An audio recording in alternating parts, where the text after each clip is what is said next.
I'm super pumped for this beautiful week, and that's why you see me looking so smashing and dazzling all for you. Good morning, and thank you for joining us on the Monday edition of the Breakfast Cafe on High Impact Television. I am Sarah Owuswanta. It's the 14th day in the month of October 2024, and we're swinging gradually to the end of the year. And you know that I don't do the show by myself. I always have company. And joining me this morning is media juggernaut himself. Sometimes he calls himself the Yoruba demon. I didn't say that. He said it himself. But good morning, Olumide.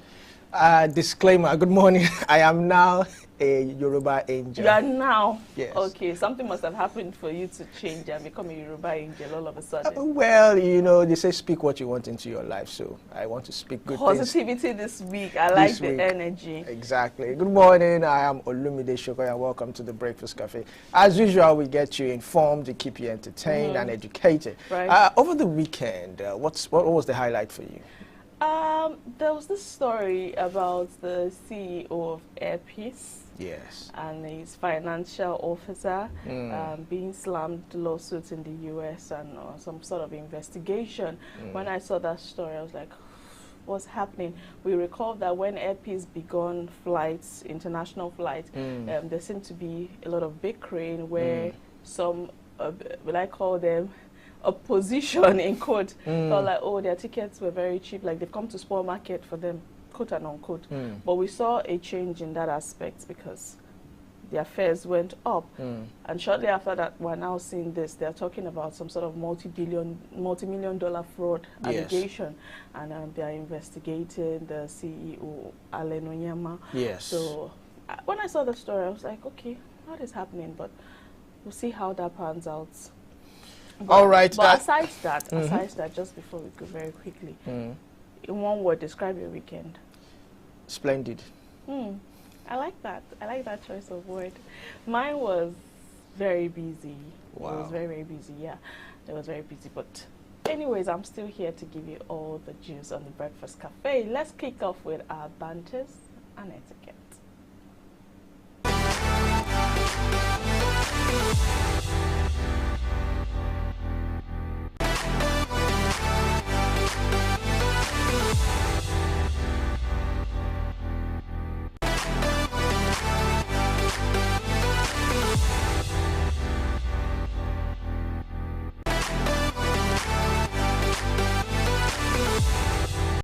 Welcome back. This is Banters, and the topic for today is handling social awkwardness. Now, social awkwardness refers to, the feeling of discomfort or unease in social situations. It often involves difficulty in interacting with others, leading to an inappropriate behavior. Now, people who experience social awkwardness might struggle, of course, with starting conversations, maintaining eye contact, or understanding social cues, which can make social interactions feel challenging or stressful. Let me stop there for a bit.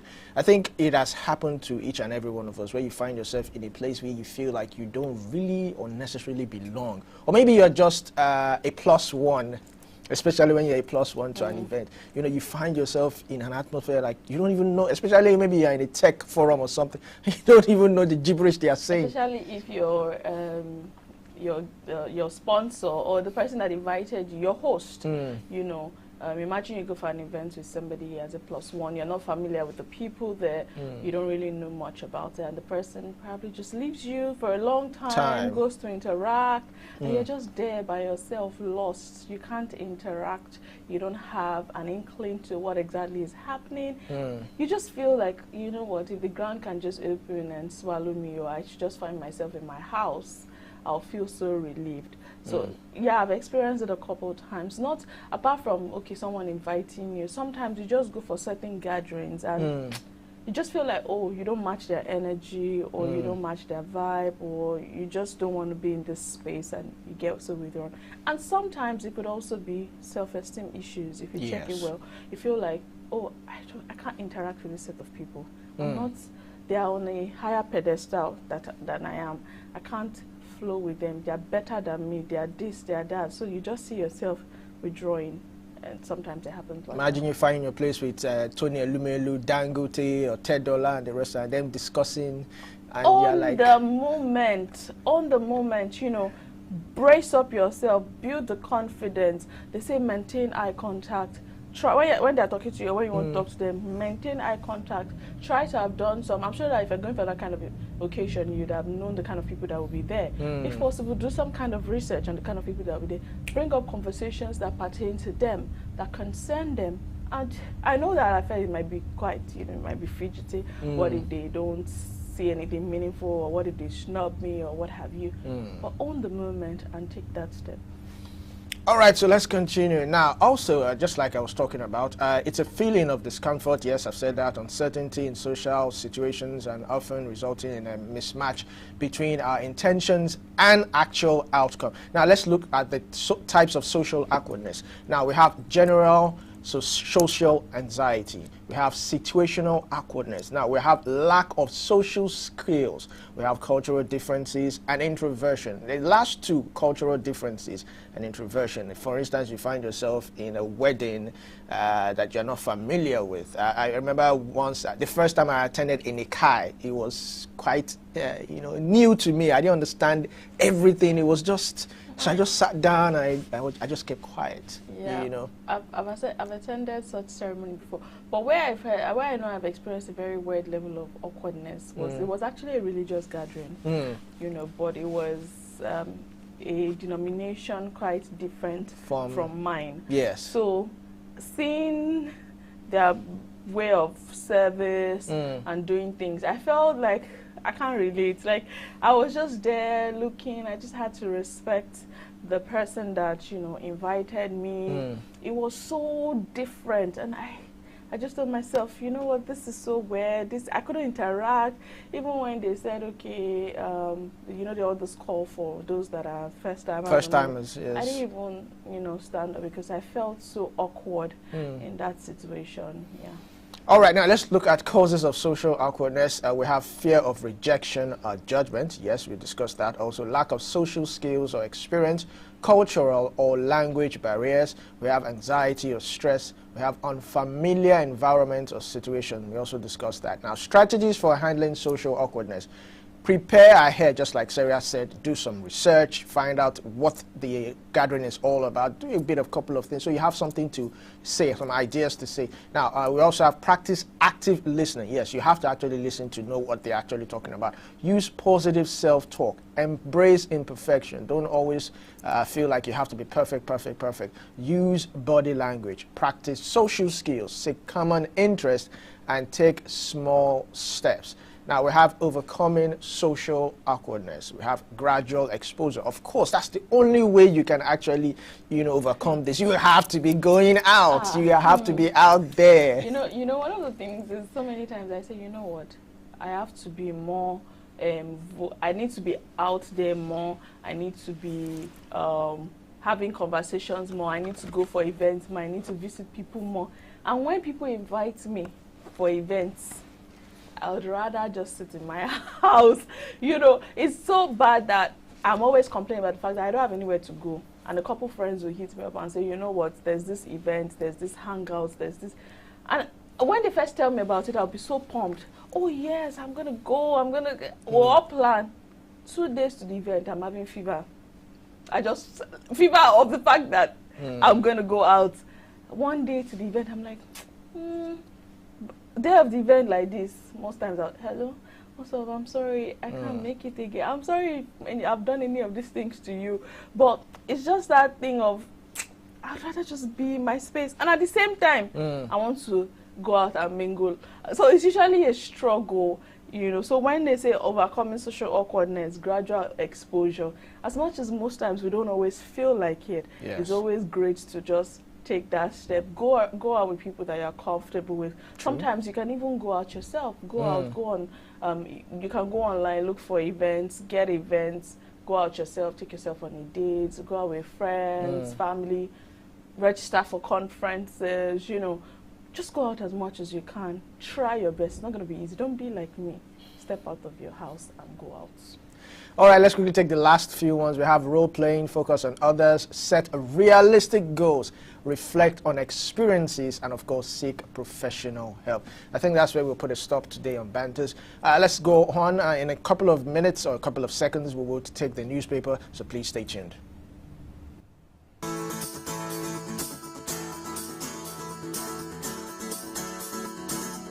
Laconic, laconic, laconic.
Welcome back. This is the Breakfast Cafe, but right now we'll be taking a look at the newspaper review where we analyze stories on The Punch, The Guardian, The Vanguard, as well as The Daily Trust. And we have a guest join us to talk about some of these stories. And you can also be a part of the conversation by calling in 0812-182-0154. You can contribute to any of the stories on the national dailies or share your thoughts on anything at all happening in the country. Well, let's kick off this morning with The Punch newspaper. It has the major read here that says, import duty. Federal government may ground 60 private jets today. One writer to that story, top bank chairman, business moguls affected. NAMA gets list of affected planes. A lot of people actually have private jets in this country. That's something we're not talking about. Yeah. Just last week, we got an update about a particular religious center that got an approval to have a, help me out with the word, where they can land directly. Terminal or something. Yes.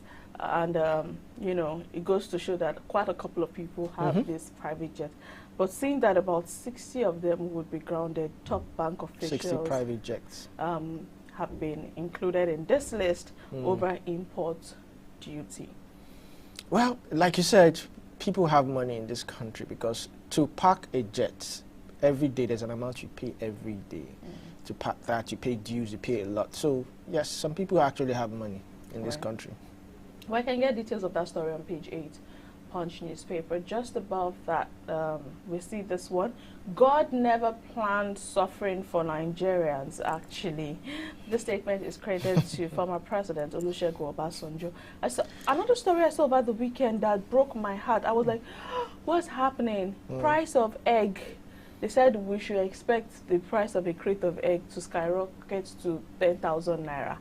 Hey, at the moment it's floating between 5,700 to 6,000 in most places. So you now see that there's a possibility of it getting to 10,000 naira for a crate of egg. I remember when we used to buy 4, there's a way they used to arrange it. You buy 4 pieces, if I can use that way, of egg for, at the time it was 100 naira. No, at the time it was 80 naira. Then it became 100 naira. It was 50 before. It was even, you know, and now to see that a whole crate. So if we divide that, how much will be buying one egg? Maybe 300 to 400 naira. Who knows? No, it's going to be more than that. It's going to be more than that. Because there are 30. You have 30 pieces of egg in a crate. It's just disturbing. But Obasanjo has said that God never planned suffering on Nigerians. You know, somehow this has come up. This statement, I think this statement would have been better if it was coming from our president, because this statement, from him saying, I mean, from what he has said, he kind of like empathizes with Nigerians, because Nigerians have believed that, you know, probably this is our punishment for being Nigerians. The First Lady has said her husband is not the cause of the hardship. So she has stated it clearly. You should stop blaming her husband for the hardship. Above the masthead, Dangote meets marketers on Tuesday over new petrol price. That's a page 83. First stations are closed. I've not seen any first station selling fuel. A friend of mine got fuel on Saturday at about 1,100 naira per litre. It was even a struggle to get it. So that's maybe in some of the other papers, I saw a story that the DSS had to intervene with the oil marketers and the Ipman and all that. Well, let's see how that pans out. But you can let us know what the situation is in your area. How much are you getting fuel for? How has this impacted cost of transportation? Bring us up to speed. Call us 0812-182-0154. Beside that story, Benin, Togo owe Nigeria $5.7 million electricity debt. That's coming from the NERC. Detail is on page 58. PDP crisis, Damagum camp and TBK governors may clash today. We'll see how that pans out. We hope they do not clash, though. That's on page 59. We see the story. Federal government and Italy finalized talks on 34 new fighter jets. There's a pictorial representation for that. You can take a look at it. It's on page 13. Cooking gas price jumps to 1,500 naira per kg. These days when I wake up, I first breathe, like I breathe in and out like 77 times, because what is happening? The price of everything you can literally think of, without exempting anything, as little as a lighter for your gas, or matches, or liquid soap, or bathing soap. Everything has increased. It has affected everything. Let me ask you a question. What do you think 100 naira can buy in this country right now? 100 naira. Biscuits. This, you know, all these biscuits that, if we used to call them aboki before. Like, just the kiosk, that man with a small kiosk near your house that sells petty items. So 100 naira can buy biscuits. I think it can also buy chin-chin. Although the chin-chin, you count the, all the sachet chin-chin. Okay. You can count the number of pieces. What about transportation? I've not seen any. Even tricycles these days is from 150 to 200, 300 thereabouts. It's quite sad. Let's move very quickly. NDLEA nabbed Thailand returnee with 3 billion naira drugs. Pages 4 and 5 has the detail. Obaseki Okpebolo's transition panels discuss handover today. That's on page 59. That wraps it up on the front page of the Punch newspaper this morning. All right, quickly, let's move on to the Daily Trust newspaper. Not so good news here. We have Lago Dam.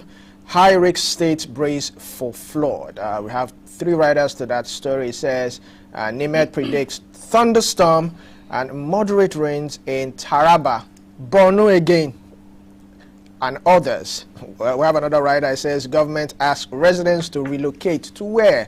Set up IDP camps. Now, this first writer, NIMED predicts thunderstorm and moderate rains in Taraba and Borno. Borno, we don't know how far they've gone with their, whatever they are doing in Borno, and trying to see that people get help. But below that, we have a picture here.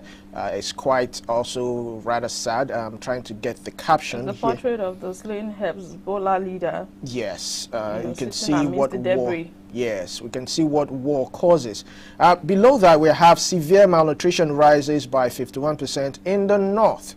51% in the north. Let's look above that. Just above that, we have PDP governors meet over party's crisis today. We hope they might be able to settle this. Ipman hopes for lower prices as talks with Dangote begin. Fingers crossed.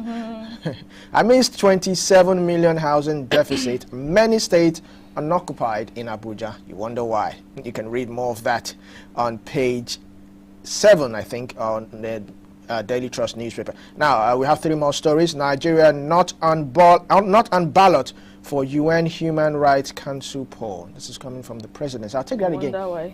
Nigeria not on ballot for UN Human Rights Council poll, and you wonder why. That's coming from the presidency, page 7 of the Daily Trust. Fulani known for peace, not violence.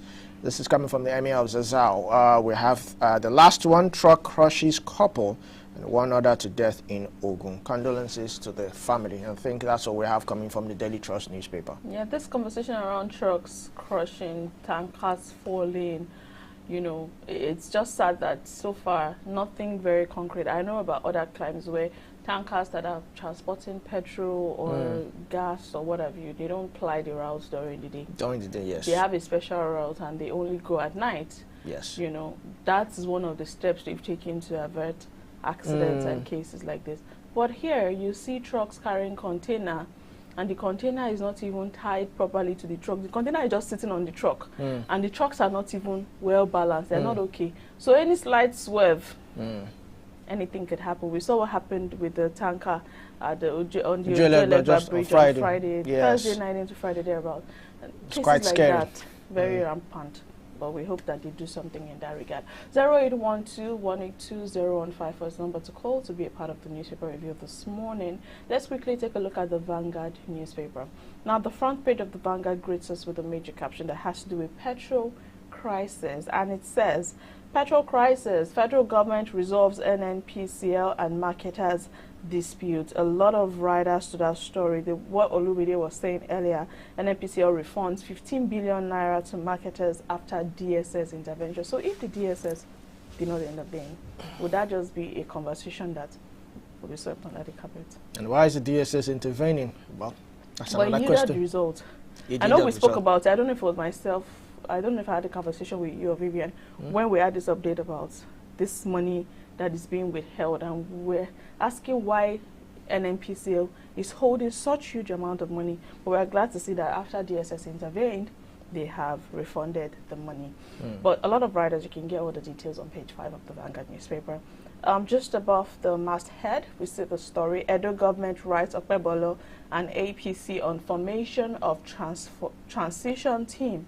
That's according to Vanguard on page 12. Olu of Warri urges Africans to break free from mental limitations. That's on page 12.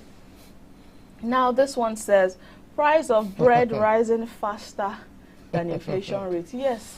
I went to buy bread yesterday and the bread, it had even increased again. At that point, I could not even turn back. I just said, you know what, just bring it. Because in Yoruba, they'll say, Asha Majong, we would eat. We have to eat regardless.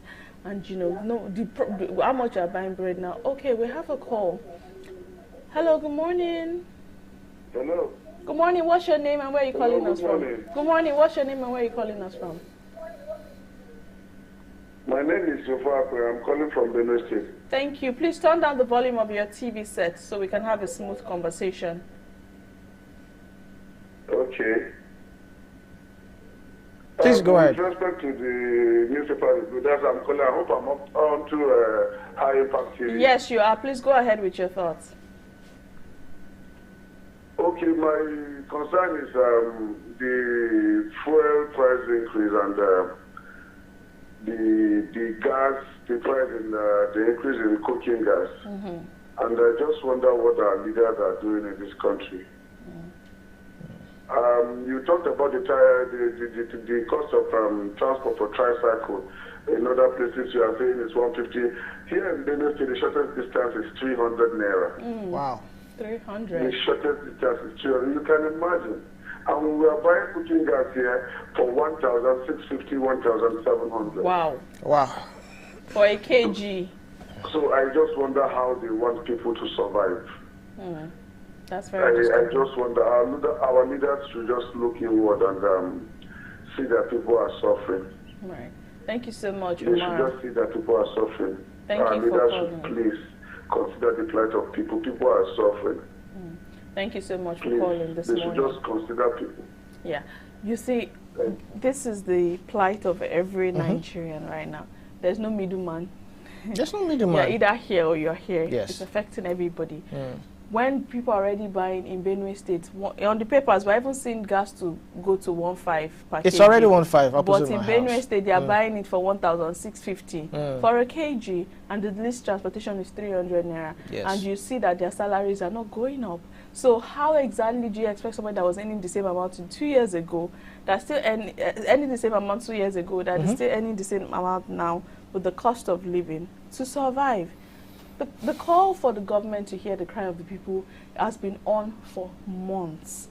We just hope that they will listen someday and help or one day ease this hardship. But we have run out of time. Let's just speed very fast. DSS releases 2 end bad governance protesters in Kaduna as 125 are still in detention. This is coming from DG Adeyoju. National Assembly considering raising value-added tax to 10% by 2025. That's according to document page 35. VC's appointment sparks row in Uni Abuja. Page 8 has the details. And lastly, sports, page 38. Ahead of Eagles clash tomorrow, Libya in disarray as FA president resigns. That wraps it up on the Vanguard newspaper this morning. All right, the last newspaper is the Guardian newspaper this morning. Another rather happy story here. It says uncertainty over minimum wage execution as state government falter. That's on page 8. It's quite interesting how the tussle between NLC and the federal government came to 70,000 naira. Now some states cannot even make it up to that 70,000 naira. But, well, we'll just keep continuing to implore our governments to do right by the people. Below that, we have PDP crisis deepens. Mohammed takes charge, demands swift action. Beside that, vacation, return home. Citizens confused about your policies. CSOs urge Tinubu. A lot of analysts have said that at the point where the country is experiencing a lot of crisis, the president jetting out to go on vacation seems rather somehow, or rather not quite good. Now below that we have IMF, International Monetary Fund, slashes borrowing cost by 36%, lowers country's exposure by $1.2 billion yearly. I think that's something of, well, good story here. Now, beside that, we have importers decry 25 million naira clearance for 40-feet container. And lastly, we have reverse petrol price pending court verdict. Serap tells Tinubu. That's on news page 5 of the Guardian newspaper. And I think that's all we have coming from the Guardian newspaper this morning. So we're going on a short break. And when we come back, we'll bring in our guest and discuss more on the newspaper review. Please stay tuned.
Something big is in town.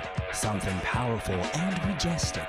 A mammoth creation destined to become a legend by all who encounter it. High Impact Planet, Nigeria's biggest family theme park, with facilities designed for friends, families, or large groups under a relaxing atmosphere. Be welcomed by wowing displays of animatronics, thrill out with realistic arcade games, or enjoy a number of thrilling hard racing park rides. Experience the 5D and 12D cinemas and challenge your mates with bumper cars and go-kart races. Don't forget to slide into the ice rink or simply take time out to enjoy a pizza at our delightful restaurant and dessert spot, or at the exquisite club lounge. High Impact Planet, 12 Lagos Ibadan Expressway, Ibafo, opposite MFM Prayer City. Visit high-impactplanet.com for details and inquiries. Fun just got real.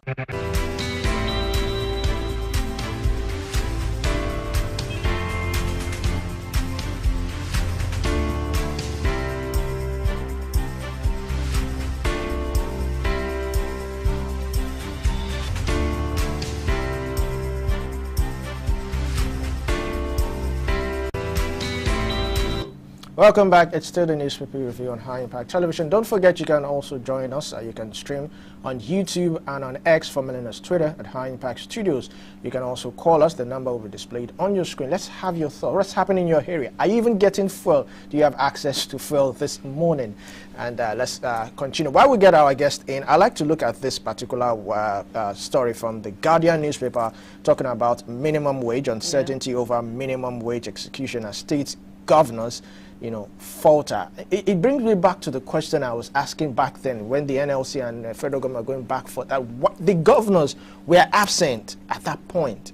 I think the governors, there was a conversation one time where they said they could not pay above, was it 60,000 naira or something then? And it's also important to note that as of now, Zamfara and a few other states are still paying below 30,000 naira. Now the question is, are there strict punishment or sort of prosecution or what have you for states that are defaulting? Before this increase to 70,000 naira, when it was 30,000, how many states were defaulting? And were there any action taken against the state? If no, then we have a problem, because if there's a stipulated price that has been approved and signed into law by the federal government, and some states are defaulting on it and nothing is done about it, then it means that somehow the states can make decisions on what they want to do or what they don't want to do. That's why some analysts are of the opinion that each state should set their minimum wage. But how workable is that? We'll start to see some states saying 20,000 naira, and then some states will say, 100,000 naira, and then what would this do to the economy? Wouldn't we see some sort of influx from one state to another? These are questions that need answers to. Excuse me. It's also important to note that, according to this update, less than 10 states may be able to pay their salaries from internally generated revenues. So if they cannot pay their salaries from the IGRs, how exactly would they get some money to pay their salaries? Are we talking about more borrowings?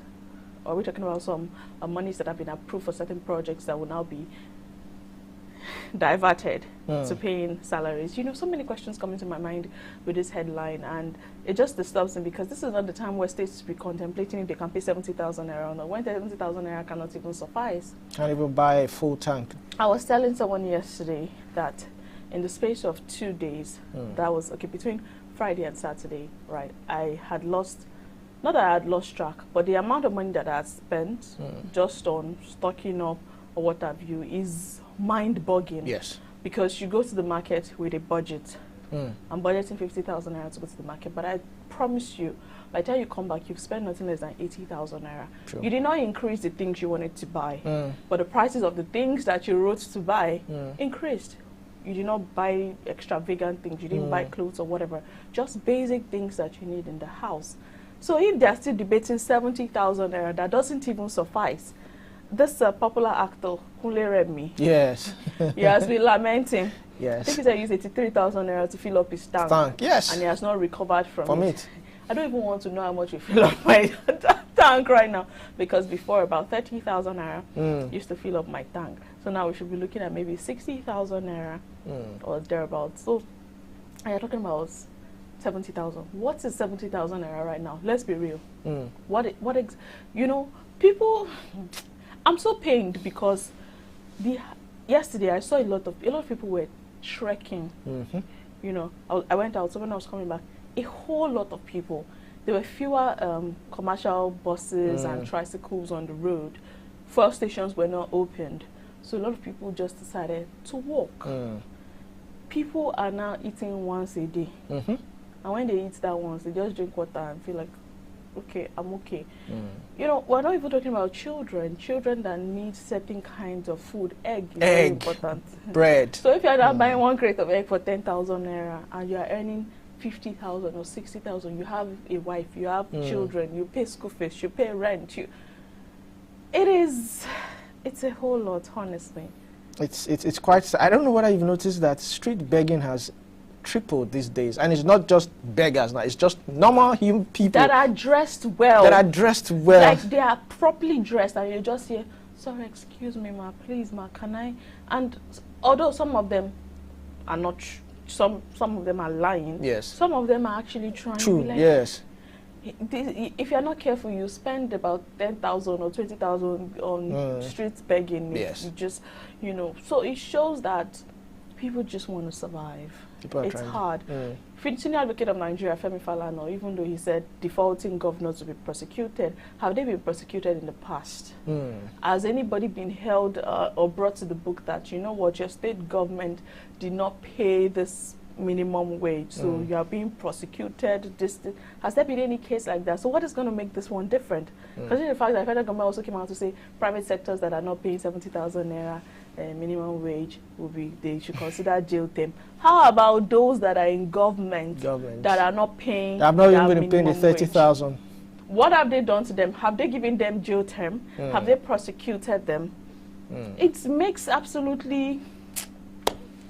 If you do a calculation, I know a lot of us must have done that calculation where they say if you earn 1 naira every day, you still will not earn $1 in a year. Nah. And that is not even minimum wage overseas. You earn $1 in 3 years. If you are saving 1 naira every day, with the current exchange rate, you will not earn $1. 1 naira every day is 365 naira now. Yes. Multiply that by 3. You won't earn $1 in 3 years. But let's hold our thoughts. This is where we'll kick off with our guest this morning. We have Adeniyi Ifetayo. He's a media analyst and he joins us virtually. Thank you for joining us this morning, Adeniyi Ifetayo. Are you there? Adeniyi Ifetayo, are you there? Okay, we cannot hear you, so I'm sure the producer is watching. As I was also saying, if you remember... So I can hear you now. All right. I can hear you now. Thank you so much for joining us this morning, Adeniyi Ifetayo. It's a pleasure to have you. Yeah, thank you. The pleasure is mine. It's just the network that's trying to find its bearing, or internet, let me say. We're glad you're still able to join us. Just before you hopped on, Olumide and I were talking about this headline on the Guardian newspaper: uncertainty over minimum wage execution as state governments falter. This is not the time for state governments to be talking about faltering on the 70,000 naira minimum wage that has been signed into law, considering the current economic hardship. And one of the riders here is talking about how Zamfara and other states is still paying below 30,000 naira, and Senior Advocate of Nigeria, Femi Falana, has said defaulting governors will be prosecuted. I would like to ask your perspective on this, considering the fact that have we ever recorded a case of governors or governments that are not paying the current minimum wage? Has there been any sort of prosecution in time past? What will make this one different? Let's get your perspective on that. We all know that all fingers are not equal, and just like I said on this forum many times, that I think these things should be sectionalized because you can't be comparing a state as viable like Lagos with one other state, let's say Borno, for example, which they are still battling with flood, battling with insurgency, etc., etc. So expect them to earn the same income and pay the 70,000 naira. So I foresee this one in the part that is going to come up, that not all the states will be able to pay 70,000 naira. And as well, when it comes to prosecuting maybe government or governors who have not been able to pay what has been constitutionalized in the past, I'm not sure it's going to be something that we're going to see, because the only thing that I can fault them is that the government or the governor, they are not being transparent. We don't know how much each state government generates. Just few states, maybe 5 or 6 out of about 36 and FCT, that you can have access to their book to know how much they generate, how much is being expended, every month. So I think in their own case, they need to be transparent. The reason, don't just say we can't pay the minimum wage, we don't have resources. Let's see your book. Let's know how much you earn. Let's know your overhead costs. And as well, they should also do what they call, leadership is about example. You go the way, you show the way, and, lead the way.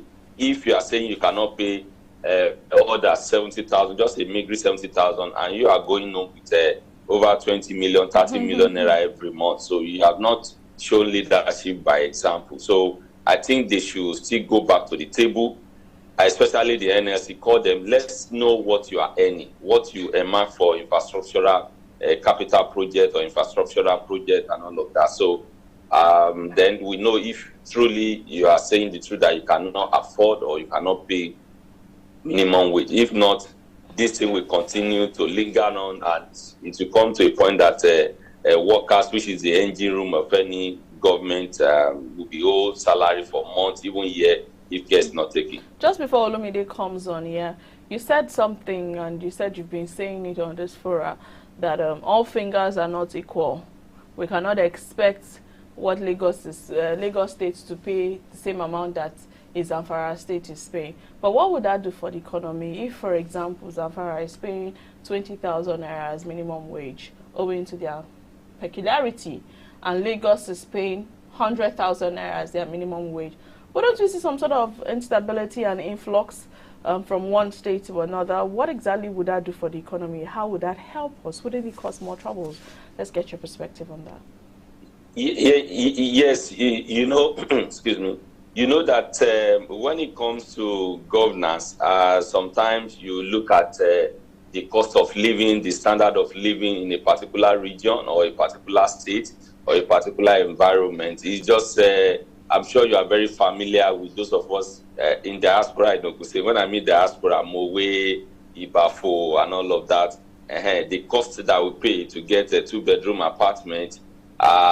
Even Lagos, if you want to pay same amount, maybe you can only get a room face me and face you. You understand what I'm saying? So those are the things that is put into consideration.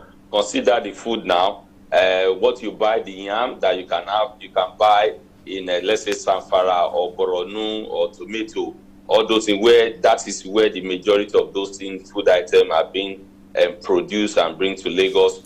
You can buy a basket full of, and if you want to do that in Lagos, you need to burn your purse. So that's what I'm trying to say, that those are the things that needs to be put in place. You consider so many things before you can say you want to make a law that is generality for everybody or every citizen. I think they do the same when it comes to education sector.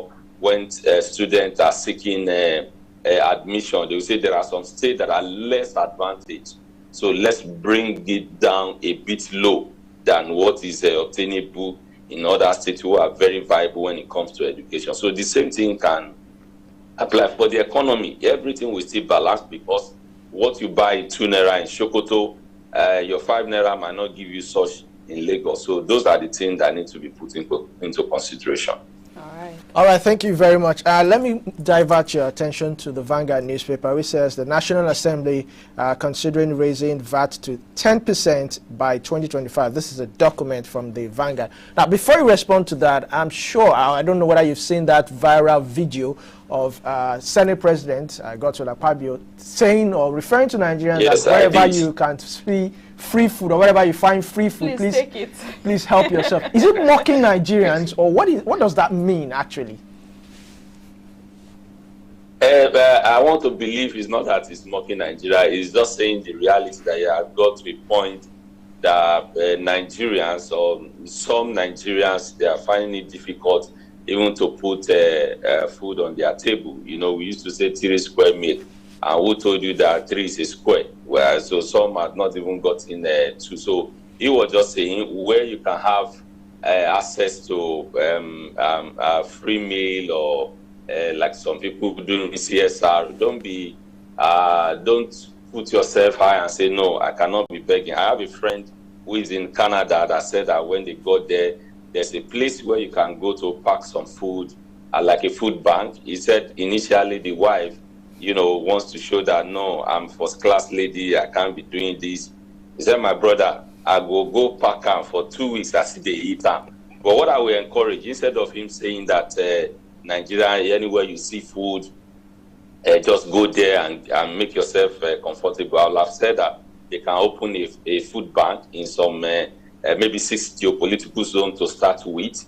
And you can say, every week you can have maybe a bucket of gari, a bucket of rice, which is common food condiment or commodity that we eat, that that Nigerians eat. So I think you should have said that rather than saying that anywhere you see food, because there's food in my house, do you know how many people I want to cater for? And somebody who said he wants to come and, but anyway, it's not as if he's mocking. He's just saying the reality in a humorous way, that things are getting tough, and we need to tighten our belts. Right. Okay, the first question was actually National Assembly considering raising VAT to 10% by 2025. How would this even benefit Nigerians? No, not benefit Nigeria. Yeah, come on, you can't have this sort of injury. I'm sure they see, sometimes they are not being sensitive to some of these things that is happening because they have it on their own. You raised an issue and said that maybe you want to reduce their salary. I'm sure that government agency is not going to find it likely. So saying that you want to increase VAT to, in fact, I think it's this time they should even declare some VAT holidays, some tax holiday to make it bearable for Nigerians, especially employers of labor, so that that one can ripple down to their workers, to their staff, so to say. But increasing the VAT is not easy. It's when there is so much money in the circulation. That's when you increase VAT. That's when you increase taxes, so that you want to reduce or minimize money in the circulation. But when Nigerians are going through tough time, you still want to, unless you want to say that the rich will pay more tax and the masses will pay lesser tax and help VAT. That is understandable. But saying it's going to implement across board, that is showing that they are not feeling what Nigeria is feeling. One of the things Nigerians are feeling that is biting so hard, affecting all of us, is petrol. In fact, away from the price, there's even scarcity. Because when petrol price goes up, every other thing goes up. It's like it has a ripple effect. Now, the Vanguard newspaper has a headline that says, Federal government resolves NNPCL and marketers' disputes, just as NNPCL refunds 15 billion naira to marketers after DSS intervention. We know this story came up, I think last week or last 2 weeks, where there was a conversation about some money being held by the NNPCL. But after the intervention of DSS, we saw that they returned that money back to marketers. And also the Punch newspaper puts it this way, that independent marketers and NNPCL set for negotiation, as we are looking at talks between Dangote and Petroleum Marketers Association of Nigeria, Independent Petroleum Marketers Association of Nigeria, between Tuesday and Wednesday to finalize the agreement on the cost and lifting of petrol. Now, if we have this conversation between IPMAN and Dangote Refinery and it goes smoothly and they're able to set a price, what have you, are we going to see a smooth transition in this petrol situation? What I mean is there a possibility of a reduction in the cost of petrol right now if independent marketers get to lift it directly from Dangote away from NNPCL? Would we see some sort of stability, or things will only get worse, or there's going to be some sort of conflict of interest in NNPCL, independent marketers, and Dangote? Yeah, I see that it's going to crash the price a little.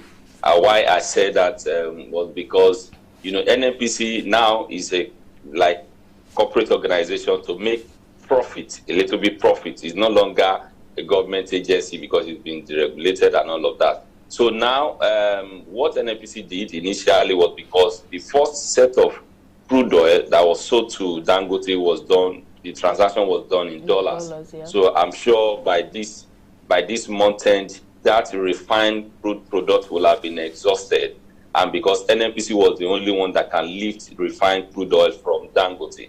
So meeting with the marketers now for them to lift directly, that cost of the middleman will be taken out, and it can be, monitored that, their profit margin should not be, I think they said, between 1 naira to 5 naira, as the case may be. So removing all those middleman, all those bureaucracy, I'm sure it's going to drive down the price a bit. And this set of new crude oil that's being sold to Dangote, I'm sure, based on what they said, I think it was done in Naira.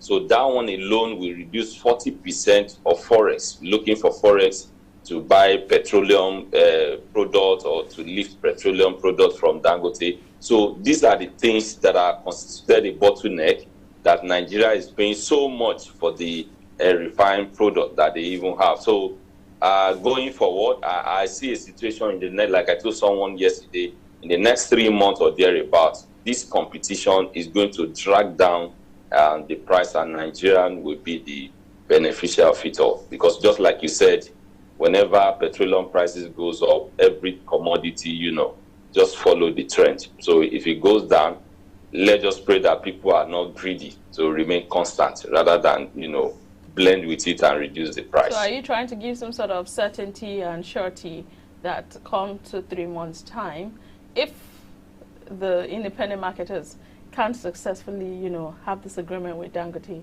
we'll see a reduction in the price of oil?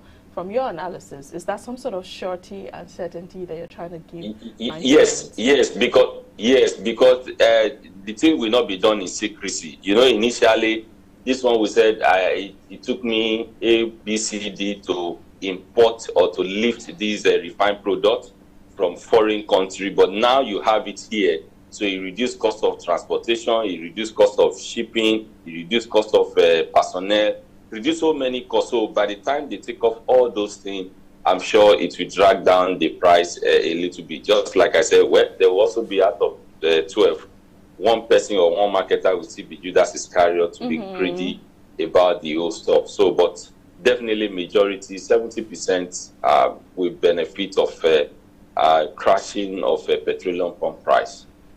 All right. Yes, I'm very certain. All right. Shortly before we go, in less than a minute, let's look at the Daily Trust newspaper. Lago Dam, high-risk states brace for flood. We have Borno that's still battling with flood. We have Taraba and others. And the government have asked residents to relocate. So my question is, where is government asking residents to relocate to? And how will these states that are at high risk, especially Borno, face another Lago Dam, or this present Lago Dam that has been opened? Yeah, it's just a pity that the government will just make a pronouncement. In other clime in Western world, before they will ask you to relocate, there are some. I think we have a NEMA. I'm not sure they are doing their job, because government, you don't wait until something will happen before you begin to put measures in place. These are the things that there should be some sort of camping or warehouse or some last set of construction that in case of emergency, at least we can put our people here temporarily, but telling them to relocate where to where and all of that. So I'm not sure it's so sensitive on their part, but I'm just feeling that they just want to justify and say, well, we told people to relocate, they did not listen and all of that. Where are they going to? I know that should be the question, and that is the reason why even the journalists, the media should be asking some of these agencies, some of this government, you are asking people to relocate to where?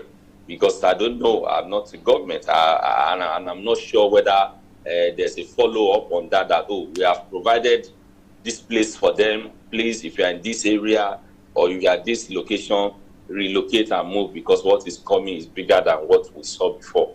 But it's just a pity that it's Nigeria that provide everything for them. Even to security, health and all of that. But it's just a pity. This is where we find ourselves. I just pray that somebody comes to their succor. Right, so, and we hope that the authorities in charge do the right thing. This is a safe place to land this morning. Thank you so much for joining us, Adeniyi Ifetayo, and for sharing your thoughts on all these headlines. It's been very insightful. Thank you. Thank you. Enjoy the rest of your day. All right, that was Adeniyi Ifetayo, a media analyst, and we analyzed some of the national dailies with him. We'll take a very quick break now. When we're back, we'll delve into the second half of the show, starting off with our views from the net. So stay with us. On the Muse. Retinue. We walked the halls of creativity. People always judge by appearances. Traveled through books. As I pay for my pounded yam and foriro with goat meat stew and one king-size ogufe, now to chop the food remain. We made art. What? Oh my God! And danced with the muses.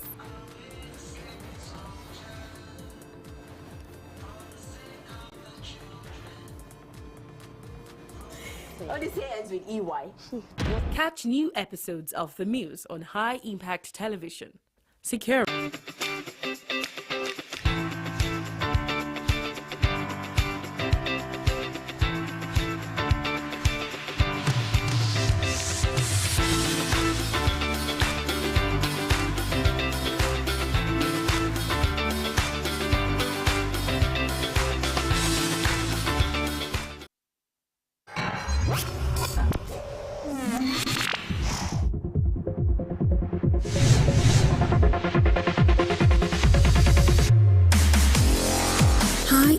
Impact Radio 102.1 FM.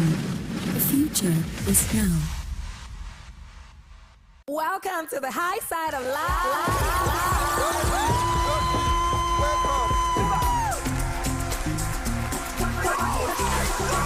Join us every day at High Impact 102.1 FM, your urban lifestyle station. I just want to be here.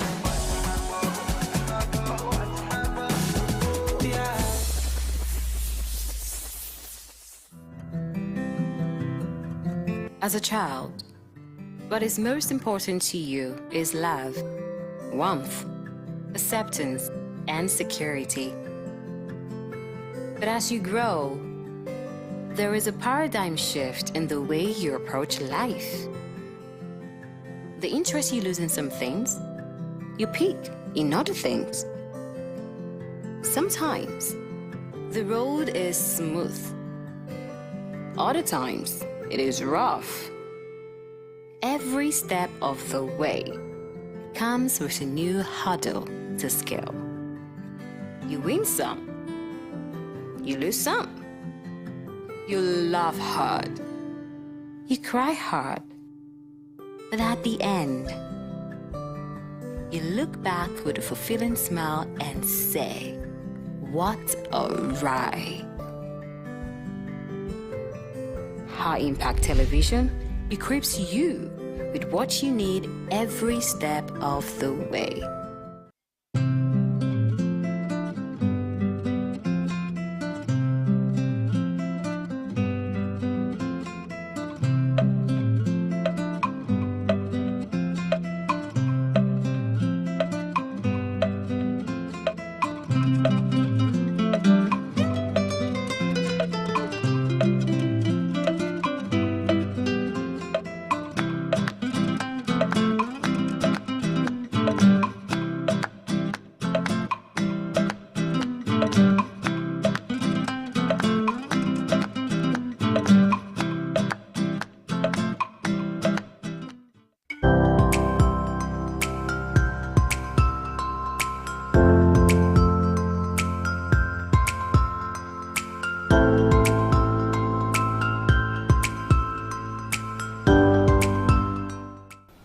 Welcome back. This is the Breakfast Cafe and this is Views from the Net. Don't forget you can also join us by calling our phone line, which will be displayed on the screen. This is where we get to throw out a question earlier on, and of course we get your opinion, and we try as much as possible to educate ourselves, on things that are going on in the country. The question for today is, in this current Nigeria's economy, how much do you spend daily on food? Let me start with myself. I can't even, I stopped doing that calculation like, I think 3 or 4 months back. Because whenever I do that calculation, it makes me feel like I don't know how to spend money. So you can't actually place how much you spend? Well, for As me, the spirit leads. For me, it's different because, okay, talking about calculations here, I've stopped calculating how much money I have. So what I do is, I just know that I'm spending on this particular sector. Like buying foodstuffs, buying provisions, buying toiletries, and what have you. And at the end of the day, I just say, okay, I see the sum total of how much I've spent. I know that this is what it went into. Because when I used to sit down and calculate each penny, I used to have a headache every day, especially in the space of for the past 2 months, right? But for me, when it comes to food, because most times I would rather cook. So I'd rather have food in the house, make stew, make sauce or whatever.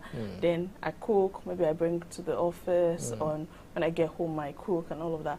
But there are times where I'm not up to it. It's a lot of chore to wake up very early in the morning, very early to cook. So on days where I can't cook in the morning before coming to work and I have to buy food, if I calculate morning, afternoon, let me say calculate morning and afternoon, in the evening I'll probably cook. Let's just say about 4,000, 3,000, 4,000 there. Yesterday I had to buy food, come back from church because I had another event to attend. So there was no time for me to cook. And I said, okay, let me come buy food. And when I saw the debit alert, my chest first did boom, boom, boom, boom. And I told myself, you know what, that is it for this week. Let's just be cooking. So on an average, maybe 4,000, 5,000. That's if you even want to be minimal. if you want to be minimal, you don't want to go, you just want to buy, you know, something very simple on an average, yeah. Doesn't it feel like cooking is more expensive than buying outside these days? I beg to disagree because, take for example, I buy 1 kilo of chicken, let's say 5,500. I'm just saying, right? I buy pepper, I do everything, and it sums up to maybe 10,000. Or maybe not. It might not even get up to 10,000. Okay. And I already have rice, I have spaghetti, I have everything in the house. And I cook stew or sauce, and I'm taking food to work. I have yam or whatever, I have fried egg. I save a lot of money. That stew can last me for like a week. Okay. But if I'm going to buy food, in a day, I might spend 5,000 naira. Okay. When I'm being modest. When I don't want to go to a very high restaurant or whatever, I might spend 5,000 naira in a day. In 5 days, that's 25,000 naira. True. Would I compare it to if I just cook with, you know? That's assuming you have every other thing available. Yes, if you have every other thing, you have oil, you have spices, you don't have to start buying everything again. That's why I always advise people that are close to me, they know me. I always preach, when you have money, when you get your salary or anything, first thing is actually to stock up your house. I know there are bills to pay, but buy as much foodstuffs as you can. It will help you, because when you don't have cash at hand, and you have tomato paste, you have rice, you have salt, you have Maggi, you have oil. Concussion. You know, but that's it for me. But let's quickly move fast. Let's see what people have to say. The question is, in Nigeria's current economy, how much do you spend daily on food? 0812-182-015 for the world's callers, and let us know. Toby from Ogwa says, I spend 5K plus daily just on food. See? You're spending 5,000 naira every day. How much is your salary? Exactly. 5 times 5, 25. Well, let's even take our weekend. 25,000 times 4. That's 100,000 already. What are we doing? And that amount, that 5K amount, is it just on one meal or the whole meal? I want to believe it's not going to be just on one meal. It's the whole meal. I want to believe it's like the whole day. Well, for me, 5,000 would not cover breakfast and lunch or breakfast and dinner. 5,000 will not just cut it. Well, let's quickly move on. This one says, I don't have a specific amount I spend daily, but I can say 5K because things are expensive and prices fluctuate on a daily basis. Esther from Ibadan. Let's see Victor from Ayobo. Victor says, I'm home, so I don't spend on food anymore. But in school, I try to cut it to about 3K a day and less if I cooked. Thank you, Victor. You know, you don't know what you're enjoying now that you're home. Anytime I have the opportunity to go home, I'm always happy, because I know that I would eat and not bother myself, you know, so that's it. All right, this next one says, the current Nigerian economy is terrible and there is little to no hope of meeting the standard where you can consider yourself rich without resorting to illegal activities. Everything about this country is a mess and full of corruption. The constitution is not being practiced at all. There are limits to the freedom of the press, not to mention the freedom of speech for the average citizen. If you are not earning big in Naira, you might find it difficult living an average life. Nothing is functioning properly in Nigeria at the moment. The current situation has impacted every aspect of the country and the future doesn't seem promising. Spend the minimum of 4K or more on food daily if I'm not cooking at home. This is Kayode from Ogba. Imagine you now have I could feel his pain with all that lengthy speech he's gave. Imagine you now have children. Yes. You know, you have to probably cook for them before they go to school or give them money to buy something, and they need to eat well, they need to eat healthy. It's very concerning, because these days, before I even buy food, because I'm also very particular about where I buy food, right? I've shared my story here before last year about the case of food poisoning, buying food outside and all of that. Yes. So I'm very particular about it. So before I even buy food, I start to consider this money that I want to use to buy food, this 5,000 naira. Let's say I want to go to a restaurant. This 5,000 naira I want to use to buy food. What if I buy pepper and I buy meat and I just put some, you know, somehow the economy has made everybody a manager. That's the truth. You start to calculate, okay, instead of buying this food, why don't I just hold on, maybe buy a drink and biscuit or something, and then use the money to go and cook when I get home. But sometimes you're not just in the mood to cook too. That's another thing. There are days where there's, I don't know what they call that, but there are days where there's stew, there's everything else, but you just, is it that you don't feel like eating homemade food, or you're not just in the mood? And it's not about maybe you have money or you do have money. Sometimes it's not like you have the money, you are just not cut out. You are not just in the mood to cook or eat at home. You just want to go and chill somewhere. And before you blink your eye, you have spent 8,000 naira. I remember there was a time when I was working in my former place of work. What we normally do is just buy bread and akara in the morning. Bread with 3 akara and drink sachet water. You're good for that day. It's called Risky Burger. You press it. Or there's another one they used to do in my brother's school there. You go to all this, they call them mishai. Yes. Fry egg, bread, press it together, yes. Press it. Now drink maybe Pepsi. You drink soda. A soft drink on it, soda. It's quite filling. But do want to let us know how much you spend daily on food. 0812-182-0155 first number to call. Let's quickly take Kunle from Mushin. Kunle says, honestly, I spend about 4,000 naira daily on food. It's not that I'm eating like a king, but with the way things are, even bread and beans, I've joined the high-class family. Very true. You buy bread. Bread that before, if you buy 200 naira bread, 300 naira bread, you're okay. Now, if you're not buying like 1,000 naira bread, when I'm saying you are not going to be filled up in any way.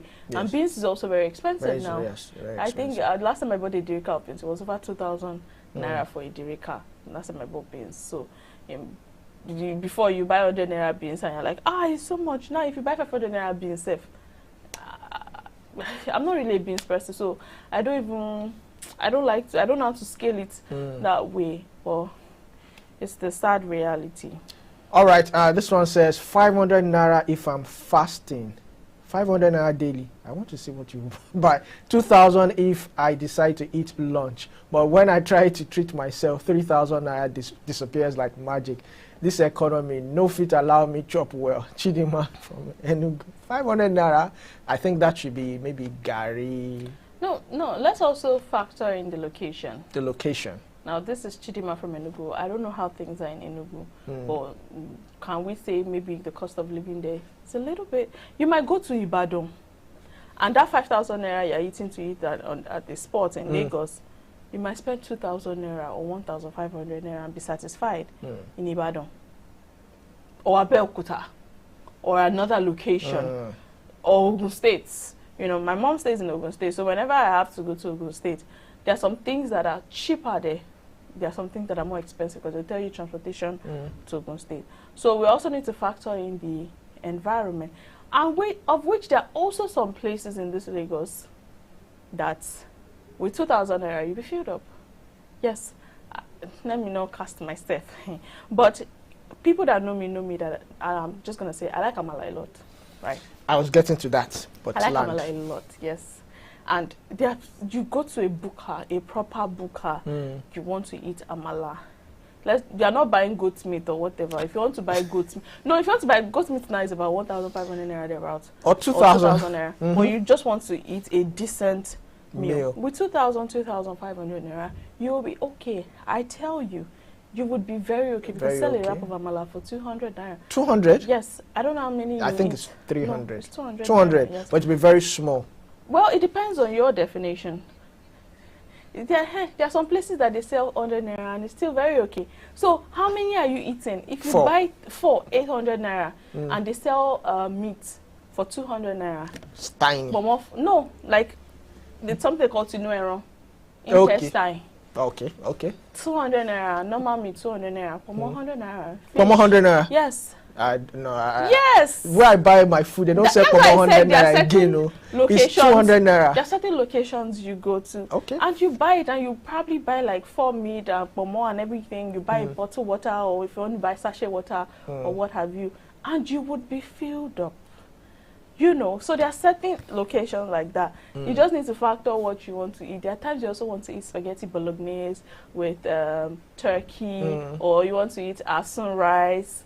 And like my producer, she loves asun rice. She loves it asun rice and turkey Just like you're spending like who eat turkey these days? 6,000, 77,000 naira to be okay.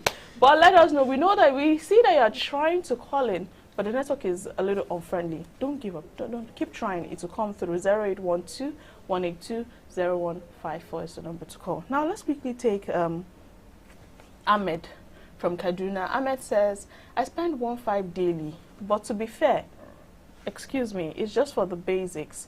Rice, beans, and water. No meat. Anything extra, now luxury now. No more shawarma for this guy. Talking about shawarma. Shawarma. I love shawarma a lot. I love shawarma. Shawarma used to be my go-to snack. Like, I just want to snack on something shawarma. But it's safe to say that in the space of over a month, I've not had shawarma. In fact, I'll say this. Olumide actually, you know, he did me well. He gave me some money to buy shawarma, you know, as per a very nice team member. And I thought about it. I'm sorry. This shawarma I want to buy, if I use the money to buy to buy pepe or something. I said, I did not buy the shawarma. I'm sorry. I just had to confess. I had to say it because Ahmed has brought up the conversation about shawarma. This economy is making us realize that you can cut out so many things and still be fine. I'll still be fine, yes. I've not eaten shawarma for how many months and I'm still fine. So it's just what it is the current economic situation. All right, this next one says at least 5,000 per day because Gary don't join elite league.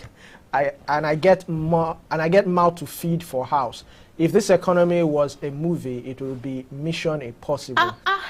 Aisha from Abuja. Mission Impossible starring. Wow. So the actors. So yeah. Gary has now is no more middle class. If you're drinking Gary now, just like one of our producers when we're having a meeting, and he said he takes Gary, his own kind of Gary is with suya. Yes. And you know, even to drink Gary now, you buy Gary, you buy sugar, you buy granite, you buy whatever, kuli and anything. It's not more small money. Yes. So let us know your thoughts. 0812-182-0154. Let's take Bayo from Ibadan.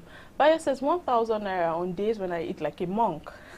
But when my appetite remembers who I am, I need like 3-5. It's a struggle, but we did push. Thank you, Bayo. We'll keep pushing. Now, this next one says about 2,500 naira daily. And that's just trying to avoid the luxury of chicken. Wow. I've become an expert in mixing beans and plantain. This economy is training me for survival. In God's information. It's the mixing beans and plantain for me. It's really funny how this economy is helping us to rethink our choices. For survival of the fittest. Yeah, the economy is helping us rethink our choices. You just tell yourself, do I really need this? No, I don't really. I've had to make that decision a lot of times in the couple of space of about 2 months. So many times I ask myself, do I really need this? And there are times where I say, you know what? No, let's forget the consequences. I'm going to take this. I'm craving this, so I'm going to have it. I worked to earn money, so I'm going to satisfy my cravings. But there are times where you're like, if I satisfy this craving, I will feel it for 2 weeks. You know, so you just need to know how to balance it up. You know, sometimes I actually do some opportunity cost. I like grilled fish, and in my area it's like 5,000. So sometimes I'm like, should I buy this grilled fish? But if I buy this grilled fish, that equals to 2 shawarma. Why not just buy 1 shawarma and keep the remaining? All right, let's take Tokpe from Agege. Tokpe says 300 naira. Because that's all I have sometimes. 2 sachets of water and roadside, in Vivian's word, puff, puff. We're out here learning how to live by faith and puff, puff. This is Tokpe from Agege. So with 300 naira, Tokpe will probably buy 200 naira puff, puff. I'm saying puff. How many is that? Now, in my area, it's 50 naira for one. So 300. That's 6. She said she'll buy sachet water. Sachet water is 15 naira too. 15 naira. So yes. She's buying 5. Maybe 5 puff puff, 1 sachet water. Wow. Have you forgotten the economy is training us to be survivors? and someone said it's mission impossible. Pop, is it protein or carbohydrate? I'm trying to figure out which. Nobody is eating balanced diet these days, though. It's not about balanced diet anymore. It's just about surviving, having something to eat. If you can't, some people can still balance it, have maybe vegetables on the side, have stew, have this and that. But for the common man, they just want to have something on their table. Some people are taking gari every day. Some people are eating rice every day. Some people are eating beans every day. Some people are eating spaghetti every day. Some yam every day. You know, they just need to make sure they have something to eat, and their family also eats as well. But let's quickly take Uchenna. Okay, you want to give us Uchenna? This one says, it cost me around 3,000 naira daily. The country is now like an episode of I won't even mention that name. You need to calculate well before buying food. Uchenna from Port Harcourt. It's true. You really need to calculate what you want to eat. Whether you can even get something cheaper that will fill your belly than what you want to buy. That calculation is very, very important because it just takes me back to yesterday where I said I had to buy food. I had to think about it well. I said, I just closed from church. Before I get to change, go up, I won't have enough time to cook.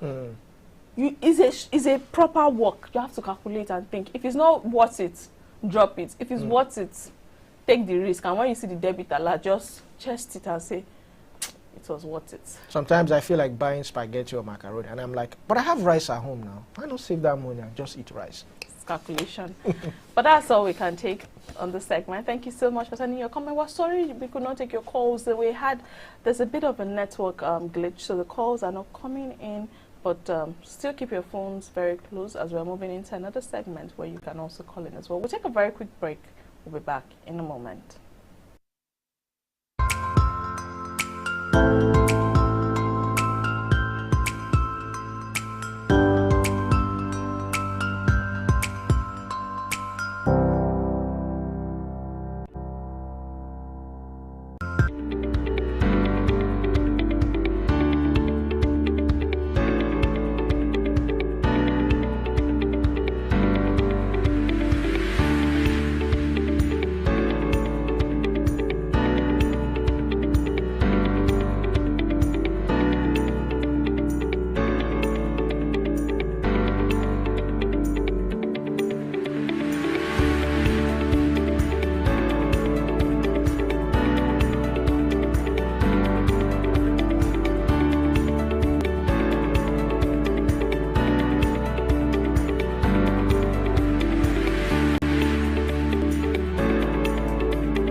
Welcome back. This is the Breakfast Cafe on High Impact Television. We're moving straight to another segment where we have very insightful conversations. And this morning we're talking about Nigeria's economy strained by soaring fuel prices and weakening naira. You ask yourself, what does that even mean? Now, Nigeria's economic challenges continue to deepen despite significant policy shifts which are aimed at stabilizing the market. The removal of the fuel subsidy in May 2023, coupled with the commencement of operations at a major local refinery, initially sparked hopes for a more stable fuel supply and reduced cost. Additionally, the government's decision to remove the Nigerian National Petroleum Corporation as a middleman in petroleum distribution was expected to streamline the market and lower fuel prices. However, the petrol prices have continued to rise, further straining households and businesses. Now, this particular increase has been attributed to factors such as global crude oil price fluctuations and logistical challenges. At the same time, the naira has faced ongoing depreciation against major global currencies, driving up the cost of imports and contributing to inflationary pressures. Now, joining us to have this conversation about Nigeria's economy strained by soaring fuel prices and weakening Naira is Dr. Jide Johnson. He's a director of special programs. Thank you so much for joining us, Dr. Jide Johnson, on the program today. Good morning to our viewers all over the world. Thank you for having me. It's our delight to have you. Now, we're talking about Nigeria's economy strained by soaring fuel prices and weakening Naira, which is very important to discuss at this point in time. But let's kick off with this. Why are the fuel prices still rising despite the removal of the NNPC as a middleman and commencement of the local refining? Since I was young, now I'm old, the major excuse that has been given over time is that when fuel subsidy is removed, we have constant supply of fuel, and then there won't be any queues and what have you. However, if you look at what has happened in the last 1 year, whereby we have seen an increase of more than 100% in pump price of petroleum product, the queues have also increased. In actual sense, the costlier it becomes, the harder it becomes to get. And then you begin to wonder, have they played on our intelligence over time with respect to what's the appropriate pricing for our petroleum products? Another excuses that have been given in the past is that there are soaring prices of petroleum crude oil as a result of escalation of global crisis in, for example, the Ukraine-Russian war, and then what we have in the Middle East have been used as excuses in the past. However, a lot of Nigerians felt that with the coming on board of local refinery, another excuse that was given in the past is that we are not refining the product locally. And different timelines were provided by government that at some point in time, the Port refinery will become working, the Kaduna refinery will become working, the Warri refinery will become working, and once we have all of that on board, and when Dangote refinery comes on board, everything will be fine. It's more or less like it's abracadabra. The more you look, the less you see, rather than ameliorate the conditions of Nigeria with respect to the effect of the hike in petroleum products have on the cost of living and standard of living. It has worsened the situation, and it's like nobody really knows what is really happening concerning that particular sector. You'll recall the very first time we have NNPC coming out with a statement with respect to what would be the actual price. It was when Dangote was coming on board. And I said that until Dangote coming on board, NNPC never issued any statement with respect to what would be the pricing of petroleum product until they were used and cried by Nigerians that they don't want NNPC to intervene in this particular matter, and that the independent marketers should be able to access this product from Dangote and the rest of it. And more or less, it's clear that there's a cartel of what is called in local parlance, a cabal controlling that particular sector. It's unfortunate, but that's the reality of our experience in Nigeria. All right, thank you very much, Dr. Jide Johnson. So we cannot talk about crude oil without also talking about, the Naira, because, side by side, it kind of like helps each other. It fluctuates along with each other. So my question is, ever since the new central bank governor, Yemi Cardoso, took over, he's been trying so many policies, so many interventions, but what are the factors that have contributed? The Naira today to the dollar is 1,600 and above. What are the factors contributing to the depreciation of the Naira, in as much as the Central Bank of Nigeria has come up with different interventions?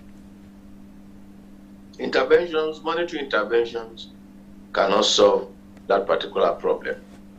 One, you need fiscal responsibility in terms of you don't need to run a deficit budget. We've run deficit budget for many, many years, and then that deficit has been financed through printing of money or borrowing of money from foreign countries. One, two, using the ways and means mechanism of the central bank to get loans, and three, printing money and injecting cash into the economy by printing money, which invariably dilutes the economy.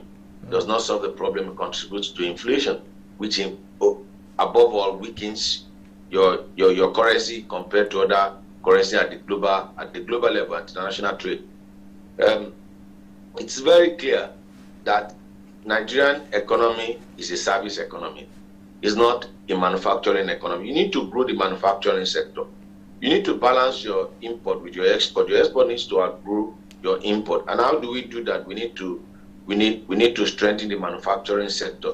We are the manufacturing sector. I grew up in Ikeja area of Lagos, area which I still live. I remember Ikeja Industrial Estate. All you need to do is to go to those estates and see that that's turned to a ghost town.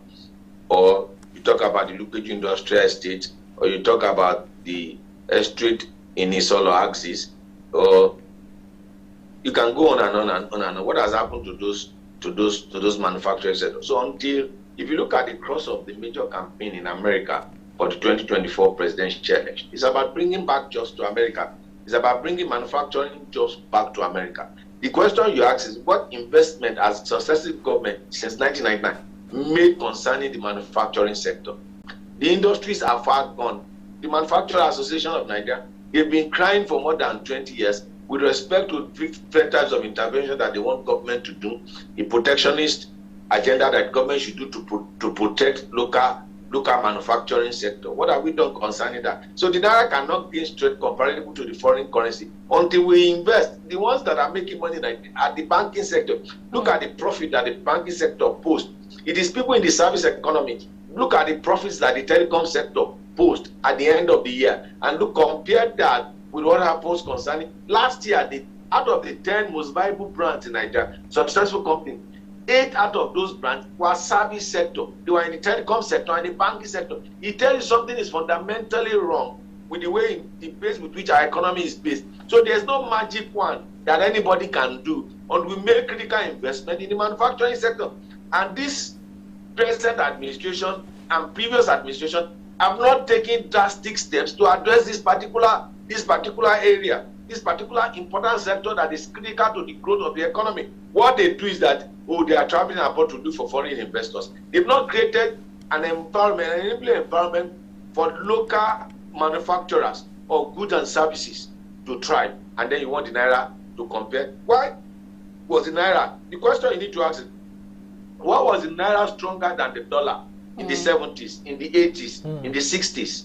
It was because Nigeria was a productive economy. At a point in time in our history, they were collecting Naira in the street. Naira was an international currency. If you have Naira in your hand, they will collect it to do trade anywhere in the world. So what happened? What were we doing right there that we are not doing? We invested heavily in agriculture. We were producing goods and services. We are producing food that is enough to feed us. Now we have to resort to importing food into our country.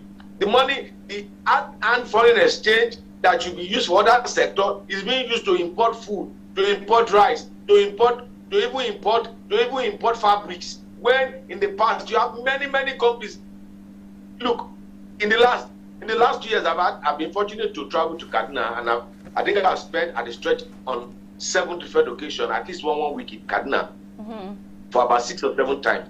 And then I was taken to where you had pan, this Pijo manufacturing, what have been Kaduna, the industrial areas in Kaduna. It has turned to ghost town. When people are talking about, people that grew up in that era, that worked in that era, you need to see the nostalgia with which they talk about it. So you ask yourself, what has happened to what we used to have in Aba? What has happened to what we used to have in Kaduna? What has happened to what we used to have in Enugu?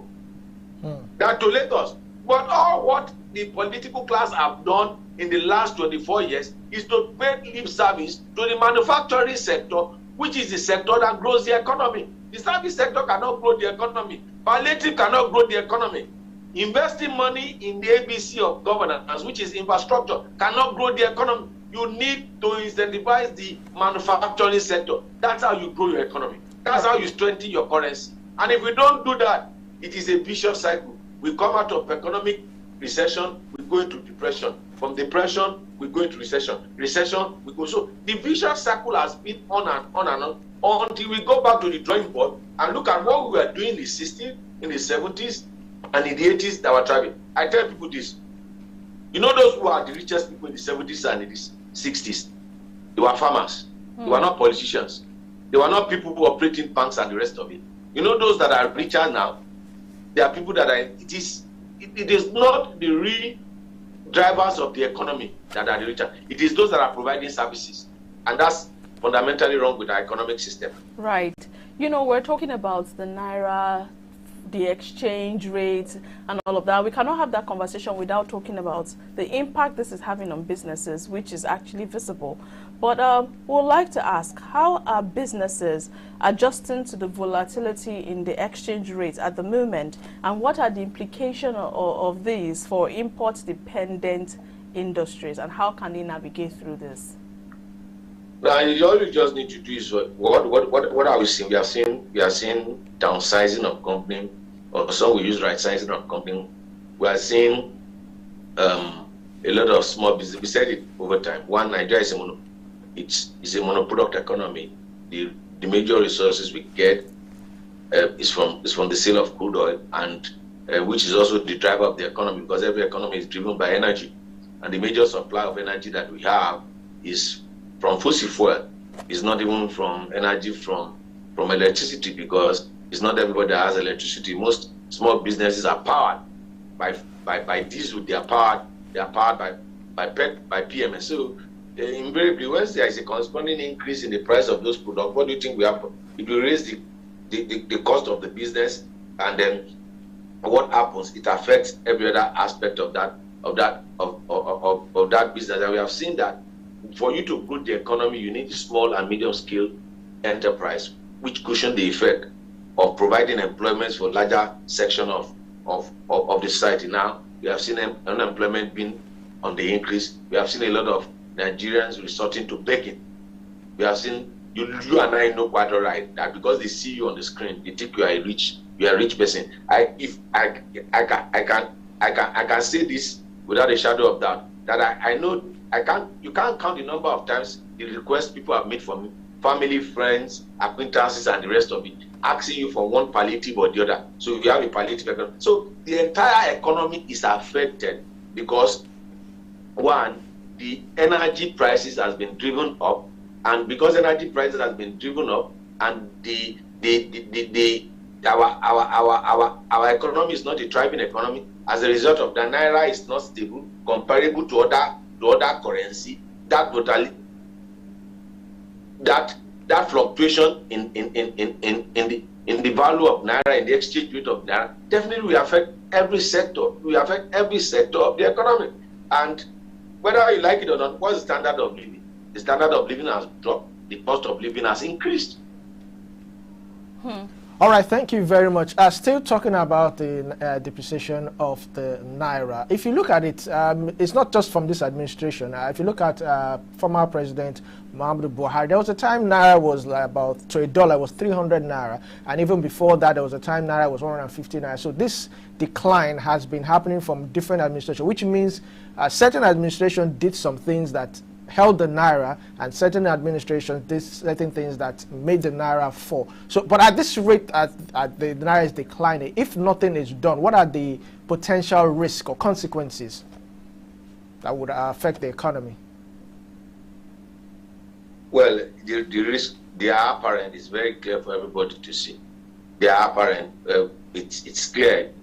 You don't even need any soothsayer to tell you what I spoke about. Some of the issues that will arise as a result of that. One, whether you like it or not, the unemployment rate will increase because a lot of organizations will have to right size or downsize completely. We have also seen the situation whereby the hours with which people go to the number of days that people go, even if the civil service, which the public service, which is the government, will ask workers to come to 5 days. Out of 5 days, they should come 3 days in a week. What happens to the 2 working days? You will see that the working days have been reduced. So the effect in the long run is that you have slowed down the growth of the economy because the working hours which you need to put in order to grow your economy has been reduced as a result of pressure, economic pressure in terms of cost of living and then the standard of living. And you don't need any rocket science to tell you that time is a convertible resource. And once time is not properly invested, you will not get the returns on it. One thing we can never recover back, can recover money, can never recover time. And so we've seen a lot of time being lost as a result of different kind of work schedule that has been developed over time. in some organizations, there are times in which they have to power their organizations. They have to power the organization. So within social period and social period, this is when we put on the generator when there's no light. And look, the consequences of government not addressing the issue of growing this economy, of building this economy on the manufacturing sector and not on the service sector, the consequence of it is that any government success, it will get, I don't want to be a prophet of doom, but it's a reality. We don't have to play pranks with Nigerians on this. If we don't address the issues, I can assure you that this economy will not grow. Things will get worse than what it is. Right. What it is now. Dr. Jide Johnson, just before we, let you go, this final question, as we wrap up, what role could increased foreign investments play in stabilizing the economy, and how can the government attract such investments under these current economic conditions? Charity begins at home. Government needs to make it. Look how did China grew from being a third world country to a major world power. They had the protectionist agenda. They cut off themselves from the world. The first law of success, first within, then without. Nobody can help you to grow your economy. You are the one that can grow your economy better than anybody. So I believe that what government needs to do is to incentivize local investors. When you incentivize local by deregulating, not bringing too many regulations, what we are seeing is that government is coming up with too many regulations to regulate different areas of business, which stifle economic growth. So what we need to do is to incentivize local investors. For example, if you are now, you could start a business. We could start a business and we do investment in that business, and that business grew over a period of 5 years. And then it's very clear for anybody outside to see that this particular business is growing. Then we can now invite foreign investors to come and partner with us in that regard. The best people that can grow your economy are your nationals, not foreigners. Even when foreigners come to grow your economy, what do they do to the money they make from your economy? They repatriate it back to their own country. So the best way is for government to look at how can we incentivize local investors. Look, since 1999, they've been looking for foreign investors. Have you ever seen the governor of any state in the United States of America coming to Nigeria to look for foreign investors? Have you ever seen any mayor of any city in the Western world coming to Africa saying that he's looking for investors? Have you ever seen? Look, one of the ways of even taking away our art and foreign exchange is these foreign travels. If I were to be the president, I've said it over time, that if I were to be the president, I would say for the next 2 years, nobody, no governor, no president, no minister, except United Nations Conference, is traveling outside of Nigeria. What we are going to do is that we are going to sit down at home, look at ways in which we can grow our economy, save art and foreign currency that we waste on foreign travel, and invest in critical sector, and then we go to this economy, then we'll now open up our country to other nations. Right. All this junketing and traveling and the rest of it will not grow your economy. Nobody can help you build your house, your family. Nobody can help you build your home. You are the only person that can build your home. So it's a wrong approach, and we'll be adopting this approach, and it's not working. You know what Zig Ziglar said? He said for you to continue to do the same thing, the same manner, the same way, and expect to get a different result is the beginning of insanity. So if you are going on the wrong track, progress means you turning back, going backward. Sometimes going forward does not mean progress, because if you are going on the wrong track, if you are going forward, you are not actually progressing, you are regressing. Right, very, very true. So we need to incentivize our local investors and focus in that area. A fantastic analysis, I must say. But that's where we have to wrap up the conversation with you this morning, Dr. Jide Johnson. Thank you so much for joining us and for sharing your thoughts with us on this issue. Thank you. It's a pleasure to be with you. Have a wonderful morning. I wish you the very same. Right, that was Dr. Jide Johnson. He's the Director of Special Programs, and we just had a conversation on Nigeria's economy strained by soaring fuel prices and weakening naira. Take home for me, pay attention to local investors and what were they doing in the 1960s, 1970s that helped us have such stable economy that the naira was even gaining against the dollar. How can we go back to doing things that way and even better to see our economy thrive and also the naira gaining? Nobody can fix your house for you. except you fix it yourself. Now, I like where he said, though it seems almost impossible, if it's possible, a president could instill that law that nobody should travel. Let's sit here and have a virtual, if you're going to have any meeting or international, let's do it virtually. I would love to see that day. Right. But this is where we'll round off. We still have trending stories for you, so please stick around. We'll be right back.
Welcome back to the Breakfast Cafe, and this is our trending segment where we take a look at a story that is, trending. And that particular video is a video of it's reported that it's a video of a clash between bandits and the military. And some people, some comments, someone said, I was on that road when it happened.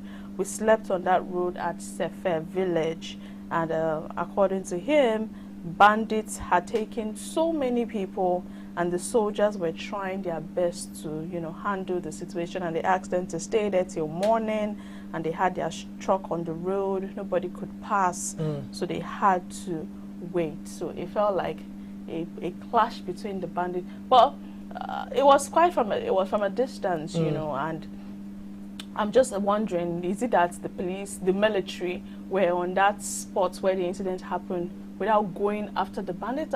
Is it that the bandits were still around, or they had taken the people that they wanted to go with, like kidnapping quote, and gone away with them? If that was the case, why do we, I know that they had to protect that area, but is it that some of the armed uniformed men also tried to go after these bandits to find out where they are taking these people, apprehend them, or they were just at that location stopping movements and all of that? Well, it's a tough call for the military men to make, because you won't want to walk into any ambush. You don't know whether the bandits that you're actually seeing are just the ones there, or there are people around. Well, and also they have to make that tough call whether to leave. It's like a shepherd.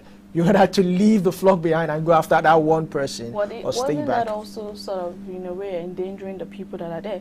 So imagine it becomes a face-off.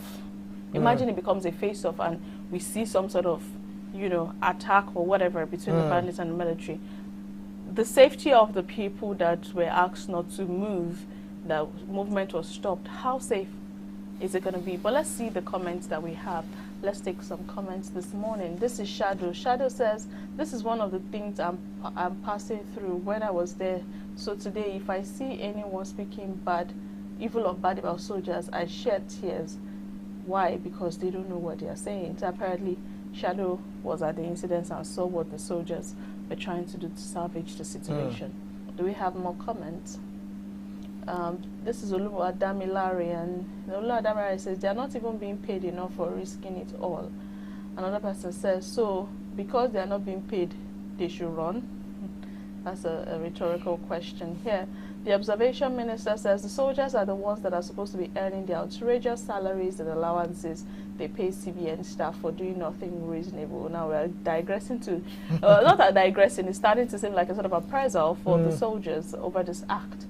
Organ Yastel says the way these bandits now have confidence to attack anywhere and anytime is scary, and it doesn't seem the government are doing anything to wipe them off. Kudos to these soldiers. It's also important to note that there's been some sort of attack on soldiers by bandits. Some have been killed, some have been kidnapped, their families and all of that.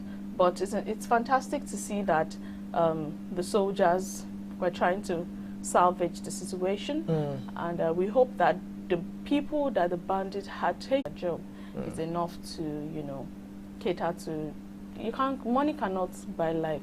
Even if they are giving you 100 million naira, it cannot be compared to the life of somebody that was lost fighting for his country.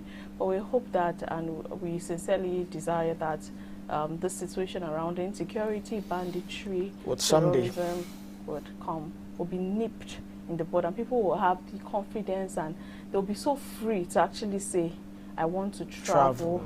I want to go to the north, I want to go to the east, I want to go to the south, I want to go to the west or whatever, without being scared that parents also won't feel skeptical when their children are posted somewhere during their NYSC. Can you blame them? No, you can't. We had cases of corps members being attacked, kidnapped. So you can't blame them. The security situation in the country has put us in this situation. But as it on our trending segment this morning, let's give you weather forecast for today.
Hope that you were able to get your location. In Lagos, it's going to be mostly cloudy this morning, and then in the afternoon we're going to look at some sort of sunny, partly sunny, but it doesn't have any indication of rain. But I think it showered briefly this morning. You know, just pay attention to the weather.